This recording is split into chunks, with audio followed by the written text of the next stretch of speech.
Hello guys, मी बनवते वजरीची भाजी. आता वाटण कुटून घेतलेलं आहे, उकडीचं वाटण आहे.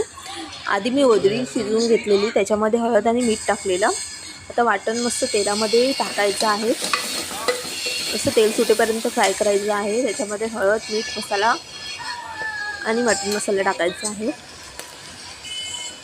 मस्त एकजीव करून घ्यायचं, तेल सुटेपर्यंत करायचं आहे. त्याच्यामध्ये मी मुगाची डाळ टाकणार आहे.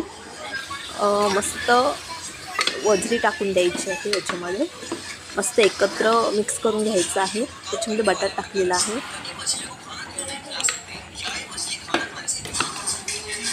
मस्त एकजीव करून घ्यायचं आहे. शिटी घ्यायचे आहेत. आधी वजरी शिजवलेली होती म्हणून जास्त मला शिजवायला लागली नाही. डाळ टाकल्याने मस्त जाड रस्सा होतो. तुम्ही टाकायचे असेल तर टाकू शकता, नाही टाकली तरी चालेल. नक्की ट्राय करा, छान लागते.